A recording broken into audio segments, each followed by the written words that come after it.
Bonjour et bienvenue dans ce Kick Parade 55, le dernier de l'année 2021.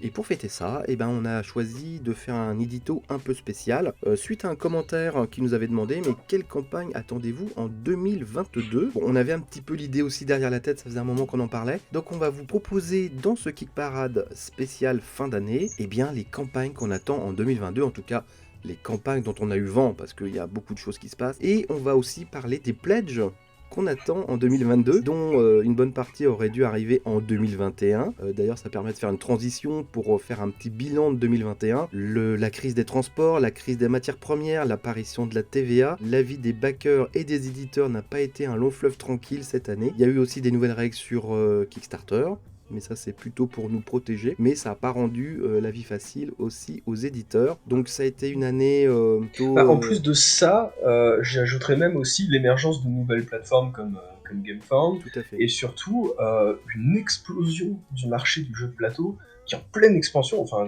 même on va dire la crise sanitaire et la crise en Chine n'a pas vraiment impacté le milieu. On voit que là il y a des transactions financières assez impressionnantes. Je sais plus, là il y a une proposition de plusieurs millions pour racheter Asmodée. Oula, Enfin, alors attends, voilà, Asmodée vient d'être acheté. il vient d'être 3 acheté, voilà. milliards de dollars. 3 milliards de dollars. Enfin voilà, on est sur un secteur qui est en constante évolution. Et donc forcément, cette année 2021, pour le jeu de plateau, j'ai presque envie de dire encore plus que pour d'autres domaines, il y a vraiment une transformation. Alors on va commencer par les campagnes qu'on attend finalement. Qu'est-ce qui va se passer en 2022? Vers quel jeu on va s'orienter? Ça veut pas dire qu'on va forcément les baquer, mais en tout cas, on a une oreille attentive sur ces jeux. Alors, il faut prévenir que Swan a son fils sur les genoux. C'est ça. Justement, je vais en profiter pour faire un petit disclaimer sur cette partie-là.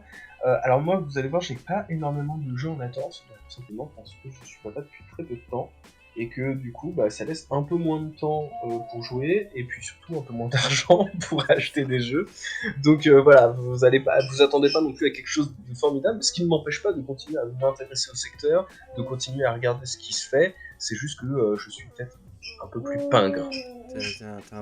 T'es devenu un père de famille raisonnable, c'est bien. Exactement. Écoute, en tout cas, c'est bien, c'est cohérent, c'est un kick parade de fin d'année en famille. Qu'est-ce qu'on attend pour 2022? Moi je vais commencer par un énorme jeu, un énorme Monster Hunter que j'ai essayé à SN et que nous avons essayé, cher Swan, tous les deux via Tabletopia avec le designer, qui s'appelle Silvercoin. Donc c'est un espèce de Witcher, mais encore plus pléthorique, puisque vous allez incarner des chasseurs de monstres qui vont se préparer et qui vont essayer de gagner de l'argent en pourchassant des créatures sur tout un continent. Moi, le jeu me fait très envie. Je sais pas si ce que toi tu en as pensé quand on a fait cette soirée avec le créateur du jeu. Un peu pareil, c'est un jeu, alors pour l'instant qui n'est pas complètement en version définitive, hein, il nous l'a spécifié, il c'est encore en cours de réflexion, il y a une attente potentiellement, il nous avait dit peut-être plutôt deuxième,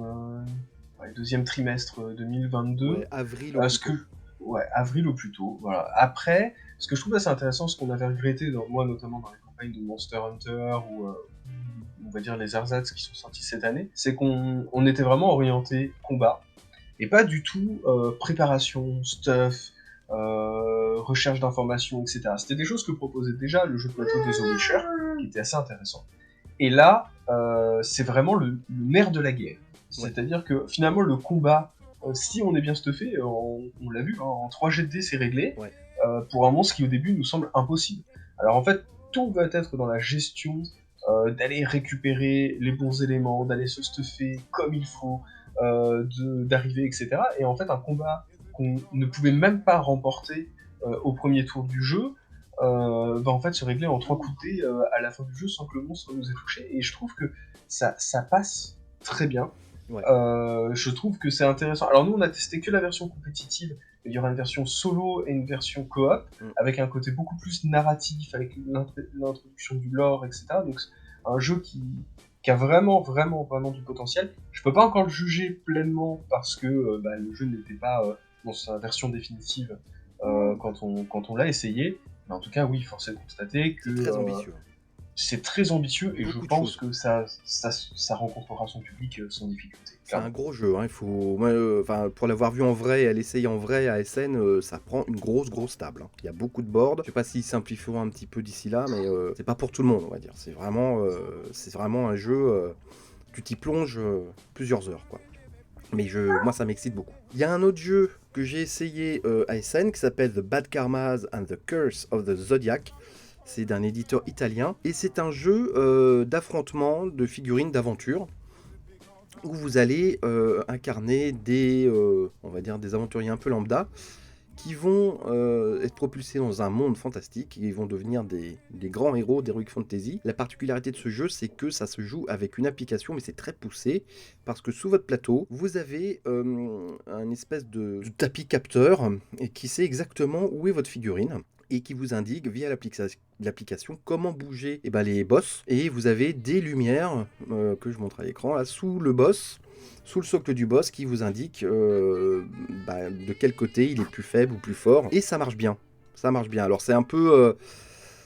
bon, ça peut être un peu une usine à gaz technique. L'éditeur m'avait assuré, quand je l'avais questionné, qu'il y aurait une assistance technique de toute façon, si jamais ça marche pas. Mais en tout cas, le potentiel est vraiment intéressant. On va peut-être pouvoir l'essayer de nouveau, recevoir un proto, on ne sait pas, on travaille dessus. Nous, vous savez, on aimerait bien faire plus de vidéos sur Kickstarter, on y travaille. C'est pas forcément évident parce que forcément on fait pas partie des plus grosses chaînes du circuit, mais celui-là, j'ai bon espoir qu'on puisse un peu travailler dessus. Moi, je vais vous parler d'un jeu avec lequel j'ai une expérience un peu particulière. Il s'agit de Malia Lands of Legend. Alors, il faut savoir que moi, j'ai commencé à la découverte du jeu de plateau un peu en autodidacte. Je n'avais pas vraiment de référence. Un jour, je me suis dit, tiens, j'aimerais bien quitter un peu les écrans, chercher là-dessus. Et je me suis mis à chercher pas mal de campagnes et de jeux Kickstarter ou en boutique, hein, qui auraient pu me correspondre. Donc là, je parle d'une histoire qui remonte à 3-4 ans. J'avais eu l'occasion d'échanger un petit peu avec les équipes Paris et Ludique Ouais, il y a quelques années, puis ensuite je les avais vus, je les avais revus à Cannes. J'avais pas pu tester le jeu. Donc c'est un jeu qui a vraiment évolué, hein, depuis le moment où je le suis. Il y avait vraiment une volonté de la part des créateurs de créer un univers de A à Z avec son propre lore, ses propres personnages, etc. Donc c'est un jeu qui se veut extrêmement ambitieux. Si ambitieux que du coup la campagne a pris du retard, puis encore du retard. On avait un peu l'impression qu'ils étaient rentrés dans une espèce de maelstrom d'idées, de choses à ajouter, le jeu partait dans tous les sens, mais c'était extrêmement intéressant à suivre, hein, toute la réflexion, parce qu'ils ont énormément communiqué sur la manière dont ils étaient en train de réfléchir, penser le jeu. Et il y a quelques temps, il y a la société La Boîte de Jeux qui a décidé de rejoindre l'aventure, mais qui est un petit peu plus là pour canaliser, pour utiliser son expérience, pour réorienter le jeu, c'est un rôle de donc qui a producteur. complètement... Voilà, et qui a complètement changé de visuel, qui a l'air de s'être vraiment simplifié au niveau des mécaniques. Donc moi c'est un jeu que je suis avec, on va dire, attention, un peu par fidélité, je vais dire. Je vais pas suivi ces jeux pendant toutes ces années pour rien. Mhm. Donc voilà, normalement c'est une campagne qui, si tout se passe bien, devrait arriver en mars 2022. Je pense que la boîte de jeu a déjà prouvé qu'elle avait le nez creux pour identifier des projets intéressants. Donc je trouve que c'est plutôt rassurant. Et c'est Donc français en voilà, plus. et c'est français. Ouais, Mais tous les créateurs de ce jeu sont français. D'ailleurs, vous pouvez accéder à leur page Facebook qui est extrêmement intéressante sur la manière dont ils travaillent, comment ils présentent les visuels, comment ils montrent, comment ils ont pensé la chose, etc. Donc c'est vraiment c'est super intéressant parce que c'est presque participatif avant même que la campagne soit lancée. Et voilà, c'est à ça que j'aspire quand je parle d'une campagne Kickstarter. Et j'ai vraiment hâte de voir le résultat final, ce à quoi toutes ces années de travail vont aboutir. ouais, l'équipe est super dynamique, super sympa. Moi, c'est vrai que j'avais essayé le jeu aussi à Paris et Ludique et je l'ai réessayé à SN. Là aussi, on espère pouvoir faire une vidéo pour leur page Kickstarter. Bon, on verra, on croise les doigts parce que le jeu, moi je trouve le jeu cool. Voilà.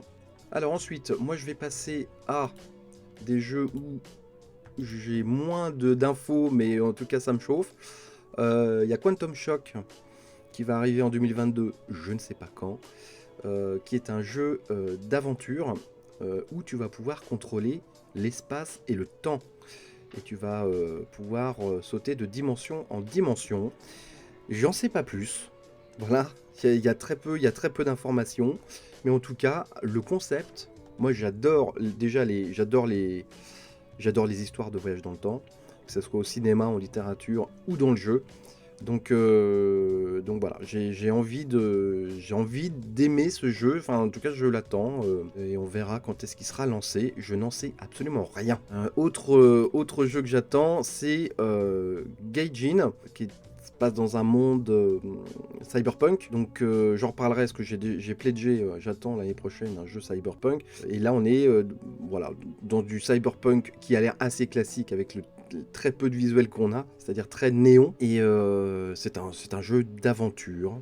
On va se balader, je pense, dans une ville tentaculaire. Ça fait partie des codes du cyberpunk. J'attends de voir, parce qu'il y en a eu pas mal, des jeux d'aventure cyberpunk. Il y a à boire et à manger dans ce genre. Donc j'ai une oreille attentive sur Gaijin. Alors moi je vais vous parler d'un autre jeu que j'attends, que j'ai découvert assez récemment, qui s'appelle Captain's Log, qui est attendu normalement pour février, il me semble, sur Kickstarter. Alors c'est un jeu bac à sable sur l'univers de la piraterie, avec un visuel qui est très épuré, qui rappelle un peu les vieilles cartes, etc. Et qui a l'air extrêmement exigeant en termes de mécanique, avec une gestion de son navire, des ressources. Il va falloir aller explorer une archipel d'îles qui va être créée aléatoirement à partir d'un plateau modulable. Et comme qui dit jeu bac à sable, dit plusieurs objectifs, plusieurs manières de vivre cette partie-là, plusieurs façons de marquer des points, de scorer, est-ce qu'on a envie d'aller stataner avec les autres, est-ce qu'on a plus envie d'aller partir à la recherche de trésors ou d'aventures, etc. Et moi, le monde de la piraterie, c'est un monde que j'aime bien. Malheureusement, je trouve que notamment dans les projets français, il n'y en a pas eu beaucoup. Il y a surtout eu des jeux qui étaient, je pense à des très très gros jeux, mais qui n'ont jamais été traduits. Et voilà, moi je suis un peu content, donc tout ce qui touche un peu à cet univers-là, je le surveille toujours avec un œil attentif. Donc voilà, Captain's Log, j'attends de voir le résultat final, et surtout, y aura-t-il une VF? Mystère. Moi j'enchaîne avec, bon, ça sera un gros triple A de l'année prochaine, Batman Escape from Arkham Asylum. Est-ce qu'il sera même peut-être pour 2000, là il y a marqué 2023 même entre parenthèses, donc on n'en sait rien. Donc c'est un jeu, c'est une espèce de d'escape game finalement, puisque vous allez incarner des méchants, c'est ça que je trouve original, des méchants dans l'univers de Batman, et vous allez essayer de vous échapper du fameux asile Arkham. Donc voilà, on n'en sait pas beaucoup plus. Ça sera certainement un jeu avec beaucoup de figurines, ça sera du triple A, du kilo plastique. Est-ce que ça sera intéressant? J'en sais rien. Moi j'en ai un petit peu ma dose des super-héros, mais je fais une exception un peu pour Batman, parce que c'est vraiment l'univers dans les super-héros qui me correspond le mieux. Beaucoup plus que Marvel ou d'autres DC, c'est Batman spécifiquement moi qui m'intéresse. Et en plus l'idée d'incarner les méchants de Batman, je trouve que ça peut être vraiment très rigolo. Donc on verra ce que ça donne. Ensuite, un autre jeu dont on ne sait pas grand chose, mais qui titille aussi une de mes, une de mes marottes, qui est The Last Mech, qui sera un jeu de combat de mecha, de gros robots. Et vous allez pouvoir gérer entièrement vos gros robots en les customisant. Donc la promesse est assez excitante. Beaucoup de figurines évidemment, des visuels qui sont excitants, enfin moi qui m'excite, c'est de la science-fiction bien métal, bien comme il faut dans ce genre d'univers. Voilà, j'espère que le jeu tiendra ses promesses et on attend ça pour également 2022. Alors, parmi les autres campagnes, moi, il y en a une que j'attends avec impatience, surtout avec l'échec du jeu Skyrim, qui était, maintenant que la campagne est passée, on peut tous le dire, c'était très décevant. Je peux comprendre qu'il y ait des gens qui puissent adhérer, des fans de l'univers, etc.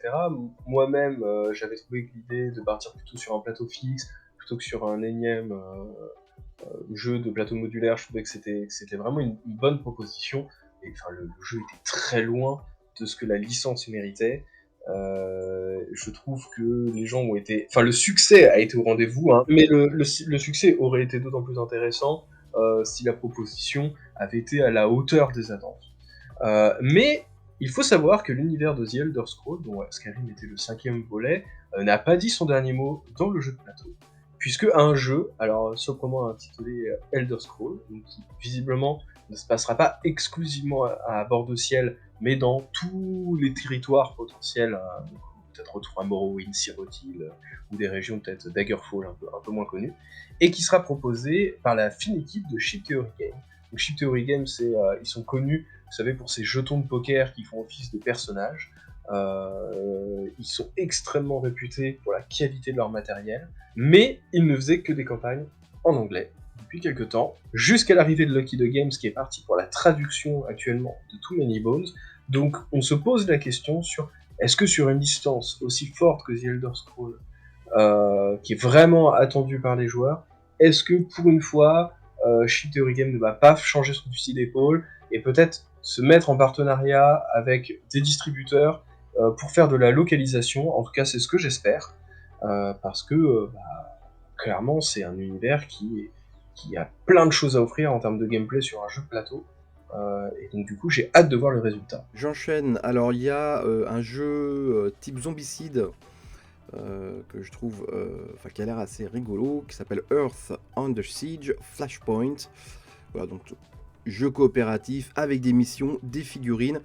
Rien de révolutionnaire, mais bon, moi je suis toujours un peu attentif à ce genre de jeu parce que j'aime bien ça tout simplement, voilà, et que ça a beau être pas super original dans le concept, ben voilà, j'ai toujours voilà, je regarde toujours ce genre de jeu à la zombicide parce que je n'ai pas réussi encore à me lasser de ce système on ouvre une porte, on pète tout le monde, on va à la tuile suivante.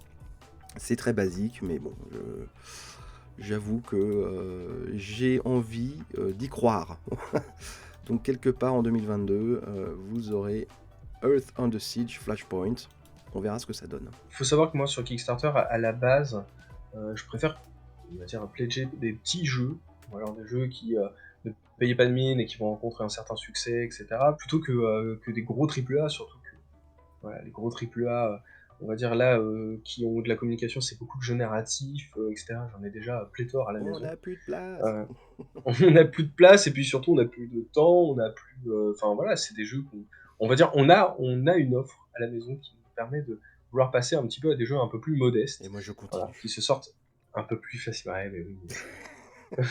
C'est l'addiction, ça, ouais. Donc voilà, moi je voulais vous parler d'un jeu tiré d'un jeu vidéo qui s'appelle Slay the Spire. Alors, vous allez me dire que d'habitude je râle toujours sur les adaptations de jeux vidéo, que je suis très sévère vis-à-vis de ce genre de jeu, et c'est vrai. Mais là, il y a une proposition. Alors, bon, déjà, ce qu'il faut savoir, c'est que c'est un jeu vidéo qui se prête totalement à une adaptation jeu de plateau, parce qu'il s'agissait d'un jeu de cartes. Sauf que là, en plus, le jeu de cartes a décidé d'être complémentaire aux jeux vidéo, en proposant d'autres expériences, notamment une potentielle coopération, un potentiel mode compétitif, de nouveaux personnages, de nouvelles styles de cartes, etc. Donc, juste utiliser l'univers de Slay the Spire, quelques mécaniques de gameplay, mais de proposer quelque chose de complètement différent. Et ça, c'est une offre qui m'intéresse. Et j'espère que, déjà j'espère que ce sera vrai, et surtout j'espère que la proposition sera intéressante et donnera peut-être un peu plus envie aux gens qui adaptent des univers de jeux vidéo en jeux de plateau, peut-être de sortir un peu des sentiers battus, de faire une autre proposition, d'étendre l'univers, parce que voilà, c'est une proposition qui me semble essentielle quand on fait ce genre d'adaptation. Et ton fils est d'accord. Moi je vais vous parler, j'en ai encore deux, ça va aller vite. Et ben un jeu tactique sur la guerre du Vietnam. Donc c'est assez rare.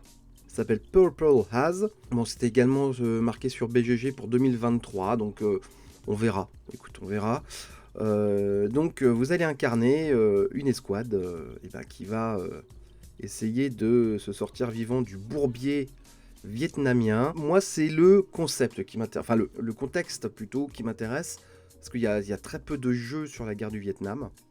Et donc ça titille ma curiosité, je sais pas comment ils vont se sortir de ça. J'en sais rien. Les quelques photos qui sont disponibles sur BGG montrent plutôt un jeu, on va dire, de territoire, avec des fiches de perso, avec de l'équipement. Écoute, on verra, je vais voir ce que ça donne.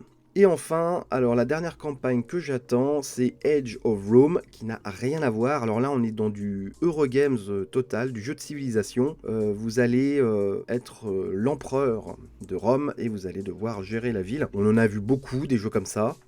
Celui-là a l'air quand même particulièrement joli, particulièrement intéressant. Et j'adore ce genre de jeu. Voilà, j'adore les jeux 4X.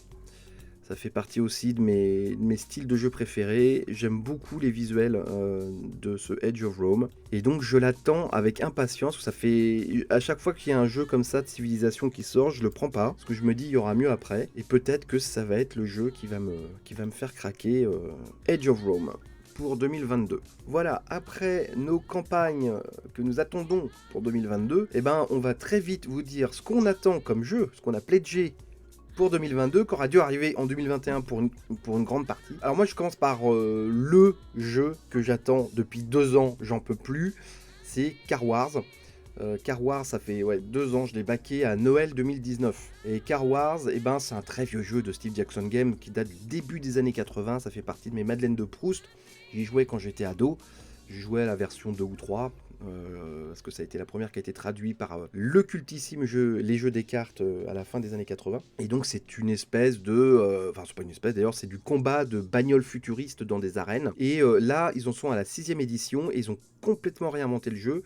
Ils ont fait des règles beaucoup plus simplifiées, ils ont fait des figurines de bagnoles au lieu de petits cartons. Et maintenant tu peux, au lieu d'avoir une espèce de fiche de bagnole un peu comme un jeu de rôle, tu construis tes bagnoles avec des cartes. Donc ils se sont totalement X-Wingisés, on va dire. C'est un peu le même système qu'X-Wing, sauf que ce sont des bagnoles avec des gros bazookas et des grosses mitrailleuses.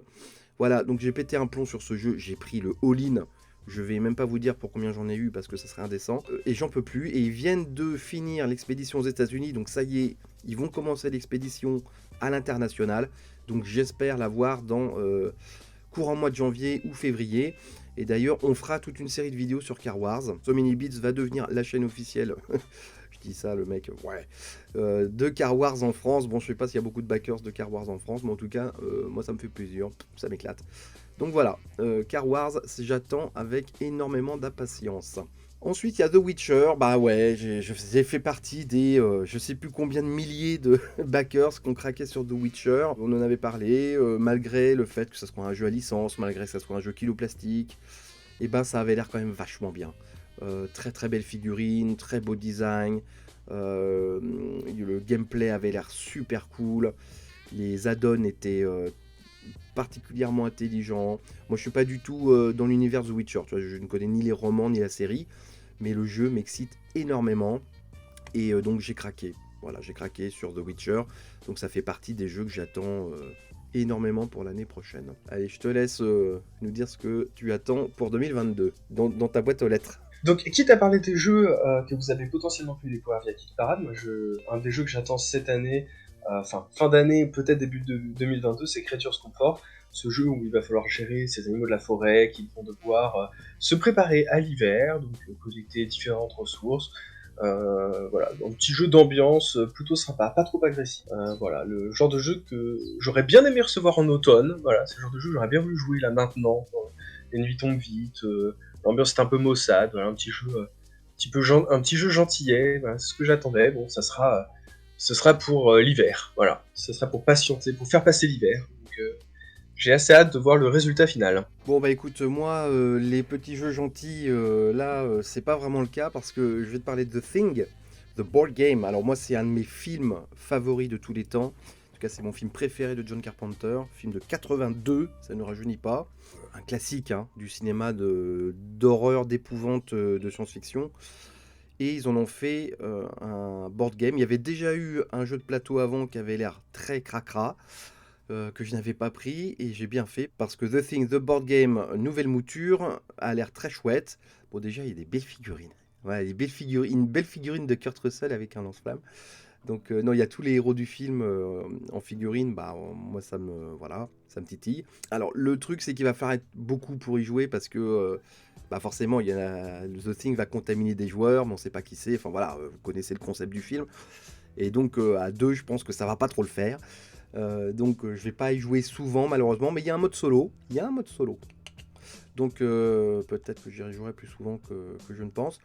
En tout cas, le jeu a l'air très beau. Je l'ai vu sous vitrine à Essen. Je n'avais pas pu l'essayer, mais je l'ai vu sous vitrine et le matos c'est superbe. Et donc ça devrait pas trop tarder. Ça va arriver, je pense, en début d'année prochaine dans ma boîte aux lettres. Et j'attends ça énormément. Alors j'enchaîne ensuite avec My Father's Work, qui est un superbe jeu gothique. On en avait parlé et on était très excités. C'est à la fois un jeu de placement, un jeu legacy, un jeu de ressources. Le visuel est absolument magnifique, le concept est absolument excellent. Vous incarnez des inventeurs sur plusieurs générations, des espèces de savants fous. Et en plus, il y a toute une version française qui a été assurée par Ori Games, donc un éditeur qui a pignon sur rue, qui s'est occupé de la campagne Kickstarter en mode français. Et en plus, le jeu a été un carton absolu sur Kickstarter, donc on a pléthore de stretch goals. Et donc ça, j'attends vraiment avec impatience. Je sais plus trop pour quel mois il est prévu celui-là, mais c'est un peu plus tard dans l'année. Et donc voilà, My Father's Work, ça fait partie, ça va faire partie des jeux dont je suis vraiment, dont je vais être vraiment friand. Ça, je le sais à l'avance. Bah moi, si vous voulez, je vais vous parler de deux jeux en un, puisque finalement, on va dire le process est un peu le même. C'est deux jeux de Awaken Realms. Donc d'un côté, Tainted Grail, Sword of Avalon, qui est déjà sorti en boutique Ouais. dans sa première version. Mais moi, en fait, comme pour l'autre jeu dont je vous parlerai après, en fait, j'ai préféré faire tout en une vague. Alors, on peut dire erreur de débutant, certes, mais d'un autre côté, je me dis, c'est le genre de jeu où, voilà, quand j'aime jouer, j'aime bien avoir tous les composants d'un coup. J'aime pas commencer une campagne, puis finalement rajouter des stretch goals après, ou refaire une deuxième campagne avec des stretch goals. Donc, moi, j'ai ce point de vue-là, c'est-à-dire que j'aime bien tout recevoir d'un coup, pas trop me prendre la tête, et au moins, je vais pouvoir jouer. Donc il y a Tainted Grail d'un côté, dont la deuxième vague devrait arriver à l'été 2022. Et l'autre, alors, c'était Etherfield, donc toujours de Awaken Realms, Mm. mais là, 2022, je pense que je suis positif. Il y a des problèmes Je sur le pense, jeu. ouais, il y a beaucoup de problèmes. Je crois que la V1 vient tout juste d'être livrée en anglais. Je crois que les traductions sont même pas encore terminées. Voilà, peut-être que je pourrais y jouer avant ma mort, on ne sait pas. Mais en tout cas, voilà, c'est deux gros jeux narratifs que j'attends. Ce qui explique aussi ces jeux en attente, parce que bah, voilà, j'étais assez peu réceptif aux jeux narratifs sur Kickstarter cette année. Allez, moi je finis par 3 pledges vite fait que j'attends. J'ai vraiment pledgé beaucoup de choses. J'en ai beaucoup moins pledgé cette année, hein, je vous rassure. Je sais pas, ouais, j'ai pété un plomb l'année dernière en 2020, ça devait être l'effet confinement. Donc Endless Winter, jeu Eurogame, donc, voilà, aussi thématique que j'adore, c'est le néolithique. Donc vous êtes au néolithique, vous êtes des tribus en Amérique du Nord et vous essayez de survivre et de faire développer votre clan. Il y a une VF, c'est pareil, il y avait beaucoup de add-ons, beaucoup de...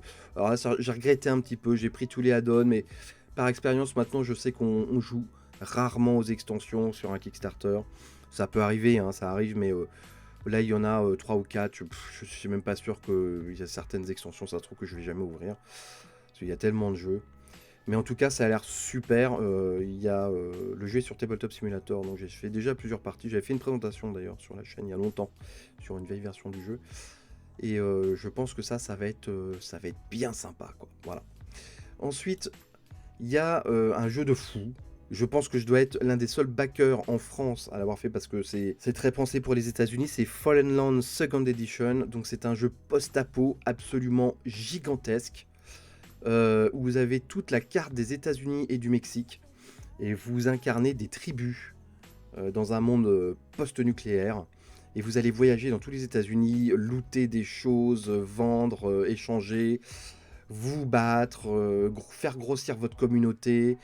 Il y a un nombre de cartes, mais c'est complètement hallucinant. Un nombre de tokens, c'est complètement hallucinant. Vous avez des règles spéciales de partout. Ça dure tout un après-midi.